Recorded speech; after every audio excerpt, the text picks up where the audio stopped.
Good morning. Welcome to Becoming a Bible Nerd. We are on Acts chapter 23 this morning. We just have a few more chapters to go, so we will be wrapping this up by the end of the month. I hope everybody had a good weekend, and we'll give everybody a chance to get on this morning. Again, good morning, everybody. We finished off, I'm going to review a little bit of last week because these stories are all happening consecutively, like at one time. Good morning. Oh, yay. Good. We're going to go back from last week, and Paul entered the temple with 4 Jewish men that were taking a vow, and this was James, Jesus' brother's plan to help calm the Jewish crowd. There were a lot of rumors going around about Paul, and he thought that this was going to settle them if they saw him participating in Jewish tradition. So he goes into the temple complex and a riot ensues, and the commander of the guard grabs him up, and Paul asks the commander if he could address the audience, and he ends up telling his testimony. And when he gets to the part where God has called him to bring the gospel to the Gentiles, the riot breaks out again, and the commander snatches Paul up out of there and brings him to a place where they're going to scourge him because they're trying to find out what is going on, why everyone's so mad at him.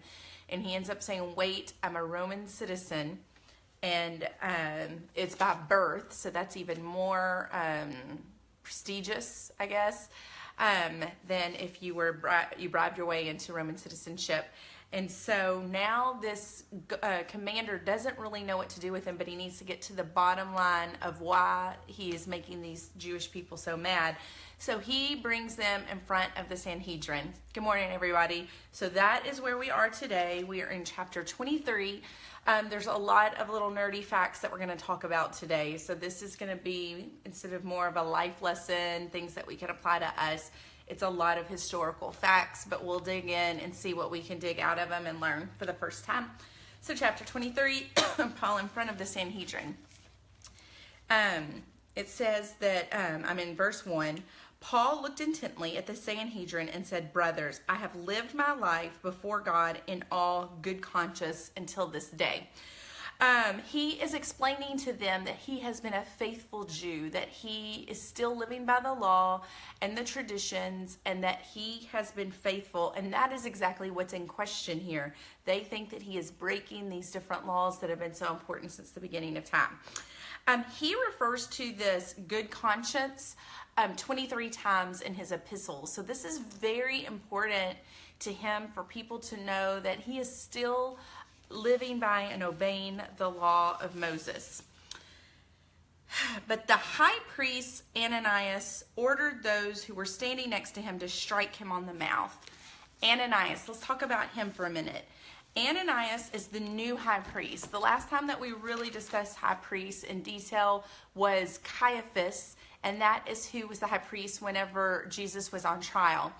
At this point in time, from Caiaphas on, the high priest were appointed by the Roman government.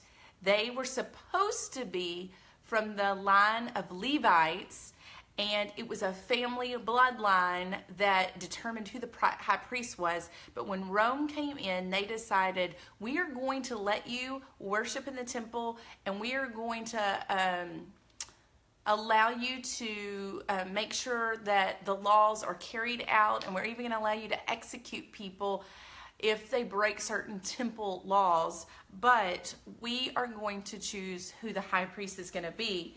And so Ananias, a little bit of background about him. He, again, was politically appointed by Rome. It is recorded by the historian Josephus that he was a despicable person, that he would seize the tithes that were for all the other priests and keep them for himself. He gave large bribes to Romans and Jews. He was constantly paying for position, and he knew how to work the system and work his way up. He was very wealthy, and he resorted to violence and even assassination to accomplish his goals. And he was pro-Roman. So that's where we're going to stop about him for right now. So this high priest ended up ordering someone to slap Paul, and this was the most disrespectful thing that you could do to a Jewish man, and it belittled them. And if we remember, the exact same thing happened to Jesus with Caiaphas. He ordered Jesus to be slapped on the mouth. Now, when Jesus is slapped, he does address Caiaphas, but he's very calm, cool, and collected. Here we immediately see Paul say, God is going to strike you, you whitewashed wall. You are sitting there judging me according to the law, and in violation of the law you are ordering me, you're ordering me to be struck. So let's start with God is going to strike you. This was kind of a prophetic. Okay. Once again, my kids are up. Go tell Daddy. They're in the room. Go tell Daddy. Sorry about that. So once again, this is a prophecy that Paul is telling Ananias, and it is going to happen 9 years after this very moment that a group of Jews are going to assassinate him because of his just how wicked he is. He's going to get assassinated. So that is a prophecy, and he calls him a whitewashed wall. We talk about this in Matthew. Jesus addressed some religious leaders as whitewashed tombs. Back in this day, they would whitewash tombs so that when pilgrims would come to make their voyage into Jerusalem, they wouldn't touch anything that would desecrate them and where they wouldn't be able to go into the temple. But these tombs ended up being very beautiful. And so when somebody was called a whitewashed tomb, what you were saying is you're beautiful on the outside and it looks like you have everything together and that you're godly and holy, but on the inside you're nothing but dead bones. And so, and then he accused him saying, you're judging me according to a law that you're violating right now, because Paul was supposed to be innocent until proven guilty. A lot of commentators, because he ends up going by, somebody says, and those standing nearby said, do you dare revile the God's high priest? And Paul says, I didn't know that he was the high priest, for it is written, you should not speak evil of your ruler.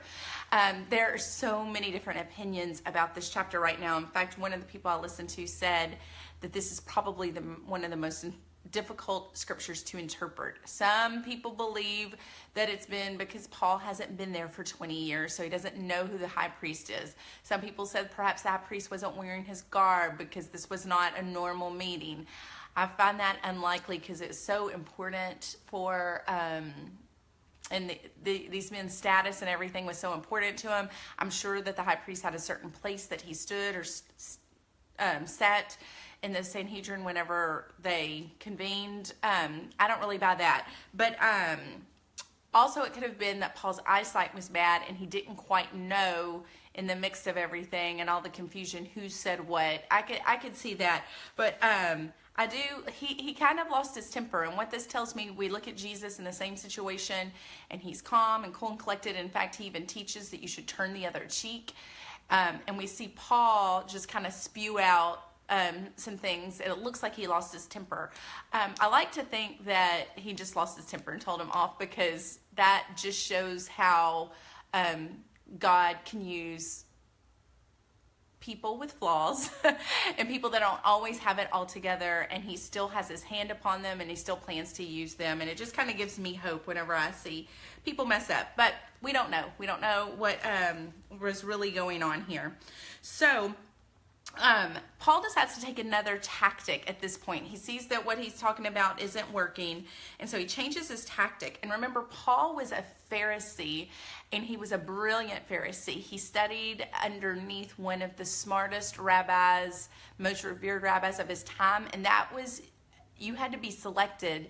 And so we know that Paul was top of the class, and the Pharisees believed in the resurrection of the dead. They believed in angels. They believed in, that your soul went somewhere after you died, where the Sadducees believed that death was the end all be all. And so he was very smart here. And he said that he realized there were Sadducees and Pharisees in the room. So he said, brothers, I'm a Pharisee, a son of a Pharisee, and I'm being judged because of the hope of the resurrection of the dead. And so a huge dispute broke out, and he divided the jury is what he did. So they started fighting against each other.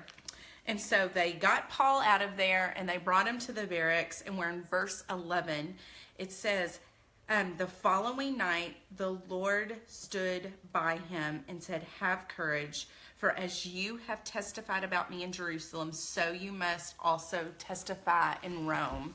So the Lord comes to him while he's in the barracks, and he tells him to have courage. Could you imagine if God just spoke those words, how much courage we could have when we would know that we know that we know that he's by our side. And this is what Constable says about this. Let me see where I am. Oh, we see a shift in scripture here because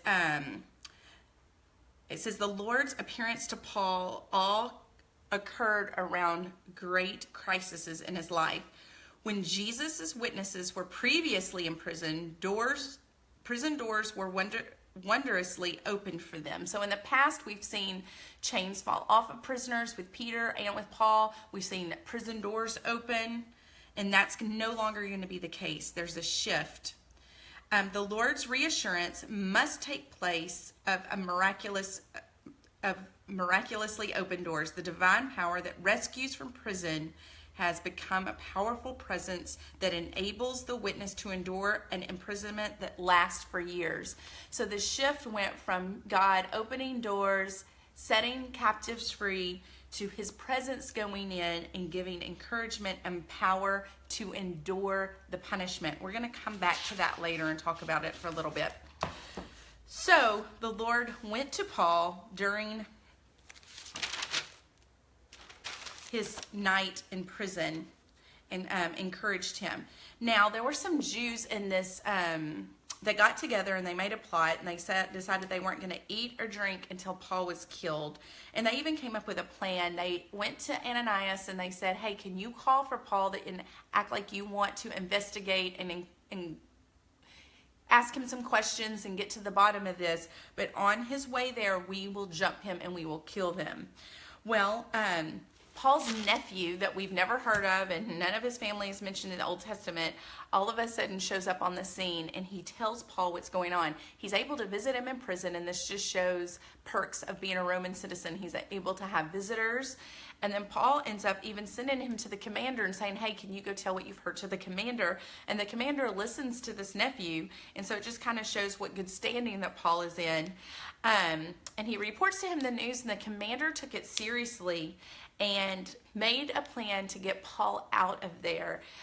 The commander took 200 soldiers, 70 cavalry, and 20 spearmen to go to Caesarea to talk to the governor, Felix. Now, we're going to talk more about who Felix is next week, but he replaced Pontius Pilate. You know, Pilate was very instrumental in Jesus's trial, and he was kind of what we would call governor. It's called a procurator of this area. And so this commander is like, I don't know what to do. It's kind of getting out of my control, but I'm going to take a lot of soldiers and I'm going to make sure he's protected. I'm going to get him out of here at night. He's going to go to Caesarea Maritime by the sea, and we're going to visit the governor and see what he has to say. We'll learn more about Felix next week.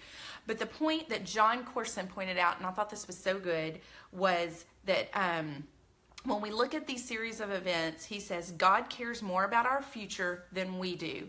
God wants to guide and direct our life more than we want the guidance. He puts the right people in the right place at the right time. And that's in reference to his nephew hearing about this plot, being able to tell Paul and the commander, and getting him out of there safely. So, we're just going to kind of recap everything that we've talked about in this chapter and kind of get a takeaway for ourselves here. We see Paul being persecuted by the religious leaders of Jerusalem. This could be, for us, any authority figure in our life. It could be a spiritual leader in our life. It could be your boss. If you're a wife, it could be your husband, anybody that you're under submission to. It could be a teen in your house that is fighting for power. It could be siblings. It could be anyone that feels like that you need to submit to, and there could be persecution in your life because of that. Then we see that Jesus gives us power to endure times of imprisonment. You might not be actually in a physical prison cell, but sometimes when we're going through horrible things in life, it feels like we are in prison. And so if that's a season of life that you're in, God promises to give us power to endure the season. And we're going to talk Thursday on what to do while we're in this season. But then the third thing we take away is that God cares more about our life and our future and our calling to advance the kingdom than we even care. So this kind of reminded me, I'm studying exactly at the same time. So yesterday I was like, Lord, what are you saying to me? But this story mirrors so beautifully the story of Joseph and his brothers. If you recall, Joseph had a coat of many colors. His brothers were jealous of him, so they persecuted him. They threw him in a cistern, and they wanted to kill him, but they ended up selling him into slavery. So we see him persecuted. Then we see him imprisoned for years, and we'll talk tomorrow about what he did during his time in prison. And then we see that God cared more about him and his future than he did. He put the right people at the right place at the right time, and he ended up getting out of prison and becoming Pharaoh's right-hand man. And we see this in Paul's life. We see this in Joseph's life, and we know that God is going to be faithful in our lives. So I'm going to leave you here today, and I think this is the cheesiest thing when people use the same letter in their message, but this is what I got. It came to me this morning when I was praying. The persecution and the prison time was preparation for their purpose. And so that's the same for us. The persecution and the prison time is preparation for our purpose. So be encouraged. This is part of God's plan. He's in control. He's got it. He is going to have favor on you. There's going to be the right people, the right places at the right time to advance what he has planned for your life. I will see you Thursday. We're going to pick this up. I feel like this is kind of a cut in the story. It's going to continue, and this lesson is going to tie into the next lesson. I'll see you Thursday. Happy reading.